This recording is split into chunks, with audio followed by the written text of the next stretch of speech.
Good morning, people. Today is Good Friday here in Pahrump. Alexa, what is the date and time? It's Friday, April 15th, 2022 at 6:20 a.m. Great. And what day is today? Today is Friday, April 15th. What is Good Friday? Good Friday is celebrated on April 7th, 2023. Good Friday is a Christian holiday commemorating the crucifixion of Jesus Christ and his death at Calvary. The etymology of the term good in the context of Good Friday is contested. Some sources claim good simply means pious or holy, while others contend that it evolved from God Friday. Thank you. Okay, so Good Friday. You're very, very, also very welcome. All right, so this is the first day. Corporal is not up here in Pahrump in about 11 days, approximately. So we will struggle through. Okay, good morning. Good morning. Inspirational leadership. That's the topic of today. What does that mean? Why should we care? Well, it kind of turns out that everybody needs to have hope. And once you have hope, then you need other things. But if you don't have hope, then life is pretty rough and tough. What is hope? Well, for our purposes, let's just define hope as saying the belief that it will get better. So if you think about it, if you have a belief that it's not going to get better, if you don't think things are going to get better, what's the point? What's the point of moving forward? What's the point of continuing? For a second, while I'm having my sip of this, how about thinking about what do you have hope about? What do you believe the future is going to be better about?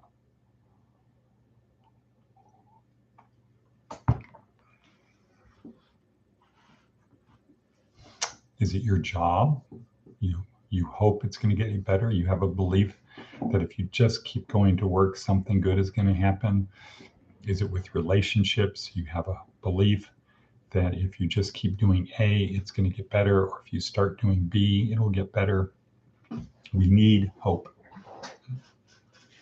And if you think about it intellectually, if you don't believe it's going to get better, what's the point? Now, there's a good movie that's out with Liam Neeson called The Gray, which is about a guy who carries on despite having no reason to live. He has no hope of a better future, but he moves forward.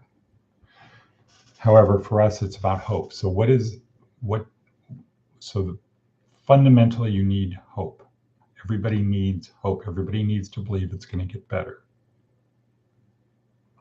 That is every rational person, okay? Not irrational people. Every rational person needs to believe it, whatever it is going to get better. Sometimes we can't do it on our own. There's the rub. Fundamentally, doesn't religion give us hope that no matter how bad life is on earth after we die, it could get better? The problem with that is a lot of people have lost belief that there's something happens to you after you die. So we can't rely upon that. So if we can't rely upon ourselves to always have a belief that it's going to get better, especially when it looks like it's not going to get better, and we can't rely upon religion to help us believe that it will get better, even if it's after we die. Like our life sucks, but the good news is I died. Now I get to go to heaven or purgatory for 1,000,000 years. Blink of an eye. I would say the next thing would be to find a job that gives you hope. And the person who does that would be an inspirational leader. Why? What are they inspiring you to have? Hope. Yeah. So wouldn't that be kind of the best type of leadership to have? an inspirational leader, someone that gives you hope that it will get better? How about becoming an inspirational leader amongst your group of friends? Getting the belief that it's going to get better. Because it kind of turns out if you believe it's going to get better, you're going to act like it's going to get better. And if you act like it's going to get better, then it probably will get better. If you believe that studying, learning new things will help you at work, and you do those things and you are helped at work, what's the result? You get what you wanted. So, inspirational leadership, key. Next, Seth Godin, things to feel bad about. I have attached this down in the notes below. Things to feel bad about. You might have a list of them. In fact, many of us do and consult it quite often. The list is defective for a number of reasons. Number one, it's not accurate. There are things that aren't right in our world that don't appear on the list. Our personal list tends to be organized around things that are vivid, personal, and apparently urgent, as opposed to useful or important. So the list isn't accurate. Number two, it ignores systemic problems in favor of individual annoyances. Okay, that's very high level. Things to feel bad about. Our list. Okay, you could have things to feel bad. You could have a list of things, but here's problems with the list. Ignore systemic problems. 3, it makes a profit for the media, but doesn't help us make things better. 4, it's not helpful. Memorizing the list isn't helping us get any closer to doing anything about it. So, things to feel bad about. You might have a list of them, a list of things to feel bad about. In fact, many of us do and consult it quite often. The list is defective for a number of reasons. The list makes a profit for the media, but doesn't help make things better. Okay, the list is not helpful. Memorizing the list isn't helping us get any closer to doing anything about it. True. The list is actually a trap designed to keep us from doing the important work we're afraid to do.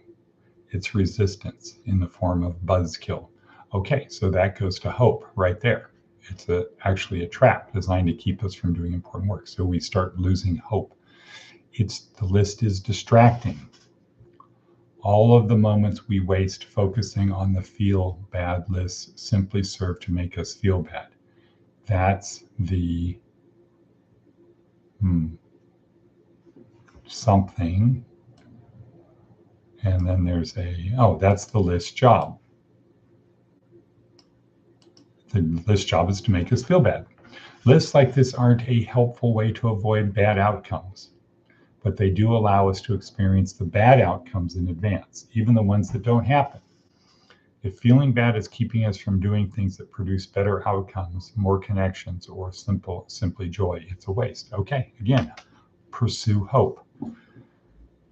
Pursue hope. The best use of the list might be to write it down, make it complete, carefully put it in a drawer for later, and then forget about it. Forget about the list of things to feel bad about. Okay, thank you, Seth Godin, one of my inspirational leaders. Everybody should have one. For some, it's religious based. For others, it's a person they know. For others, it's a person they knew. Could be your dead grandmother. For them, it's a person who hasn't existed yet, your unborn grandchildren. Everybody needs an inspirational leader. Who is yours? And with that, we're going to call it time. We're actually 30 seconds early, close to it. We want to go with our Navy SEAL meme, our Navy SEAL maxim. Yesterday was the only easy day. We'll talk about that sometime. We've got about 15 seconds. So what does that mean? That simply means I push harder today. That's what it means. I push harder today. Yesterday was the only easy day. Today is not easy. And if I do that every day, just a little bit, I just push myself a little bit. I have a goal of when I go to sleep at night, when my head hits the pillow, I want to feel like I did the best I could. That's what it's about. Okay, and so this is Friday. Keep pushing through. Good Friday, contemplate Jesus's last day. And that might put context on your life of no hope.